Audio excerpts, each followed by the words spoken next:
Você se inclui nessa realidade? Então, vamos bater um papo sobre esse assunto? Aqui no nosso estúdio, a gente recebe a doutora Ingrid Adson. Obrigada, doutora. Ela é geriatra, vai ajudar a gente nesse bate-papo. Obrigada pela sua presença, viu? Boa tarde. Boa tarde. E a Leni Bonifácio também. Tudo jóia, Leni? Boa tarde.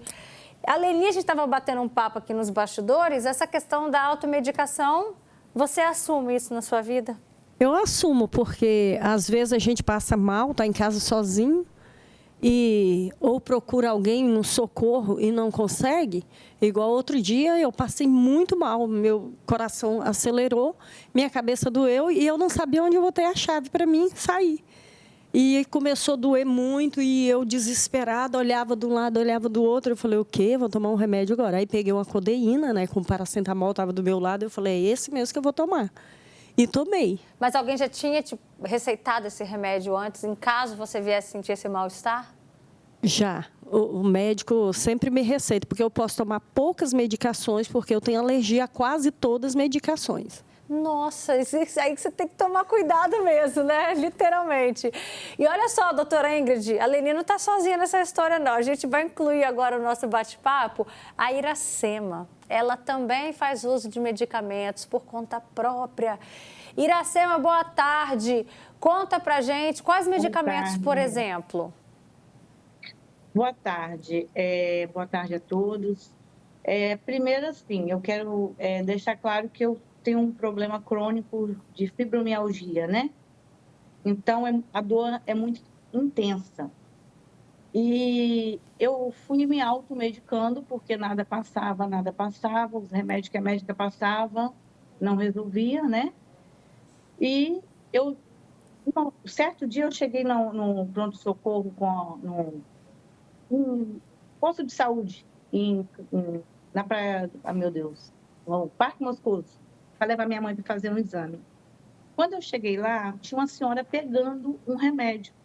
E eu fui e falei, para que serve esse remédio? Porque ela pegou muito. Aí ela falou bem assim, esse remédio aqui serve para dor no joelho, da artrose, artrite, é o tal conhecido como garra do diabo. Ele está até aqui. Aí eu falei, moça, você podia me dar uma cartelinha dessa, porque, olha, é tanta dor que eu sinto, e eu já ouvi falar desse remédio, mas os médicos não passam para mim. Então, fui, peguei o remédio, tomei por conta própria e ainda também dou para as pessoas quando me pedem.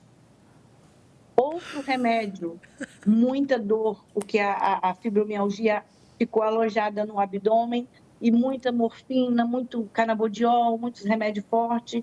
Então, um amigo meu, que é dono de farmácia, trabalha na farmácia, falou, pode ser seu fígado. Fui lá e comprei R$400. Se chama Não precisa falar o nome, não. Iracema, não precisa falar o nome, não, porque a gente está aqui para fazer um alerta.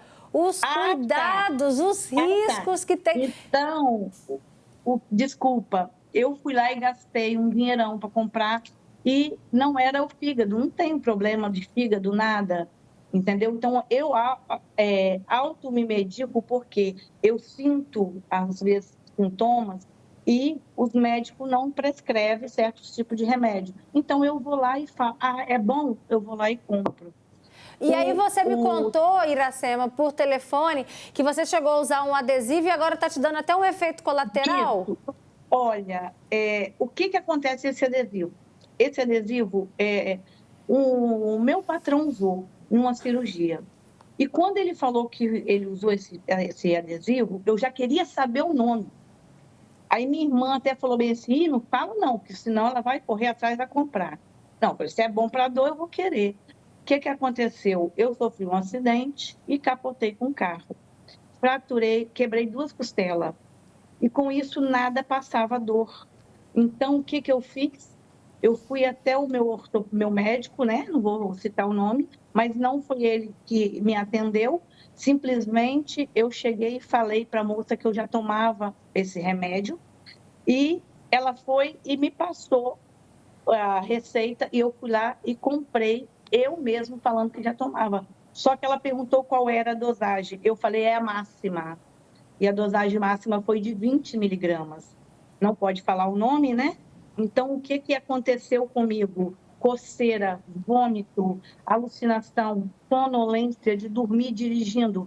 Eu estar conversando aqui e pegar no sono. Iracema do céu, deixa eu aproveitar aqui a presença da doutora Ingrid, porque é esse o alerta que a gente quer fazer. Você já entendeu o que aconteceu com a Iracema, né?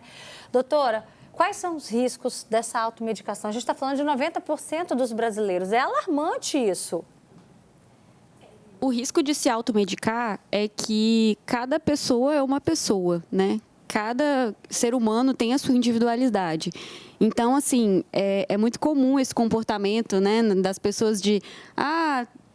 você tem um remédio para dor aí, funcionou em você, então vou usar também.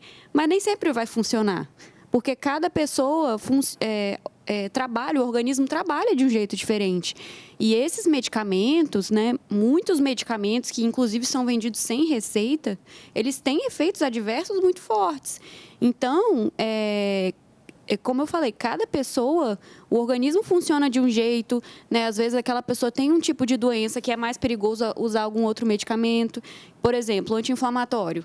Quem tem problema crônico nos rins, no coração, não é recomendado ficar usando um anti-inflamatório, né, para a vida toda. E é a primeira coisa que tem no balcão da farmácia para dor. Né? Não que não possa ser usado, mas que deve ser usado com cautela e sob orientação médica. É importante que você tenha um médico de referência que te acompanhe e que te oriente nesses casos. E agora, diante dessa possibilidade de medicamentos serem vendidos nos supermercados, né? Você que lida muito com perfis de pacientes, por exemplo, principalmente quem é hipocondríaco, que não pode ver um remédio na prateleira e já quer levar para casa, isso pode acabar estimulando, doutora? Assim, eu acredito que vai facilitar muito, né? Porque a pessoa não vai ter lá de fácil acesso uma farmácia, porque vamos pensar que nem todo mundo vai todo dia na farmácia, mas a maioria das pessoas vai pelo menos uma vez na semana no supermercado. Então, o comportamento de usar esses medicamentos, acredito que vai aumentar bastante o acesso. Então, né, tem seus prós, né, que é a facilidade do acesso, mas tem os contras também, né, que é essa questão de quem usa de forma indiscriminada os remédios.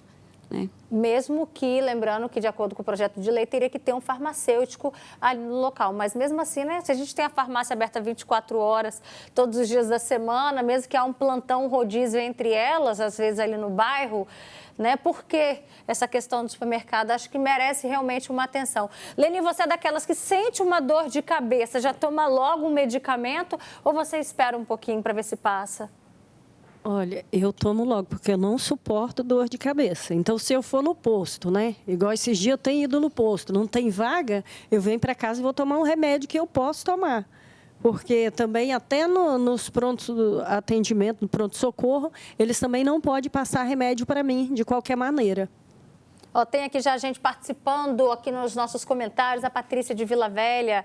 Supermercado não é definitivamente lugar de venda de remédios. Daqui a pouco iremos comprar remédio até no posto de gasolina, a Patrícia fala.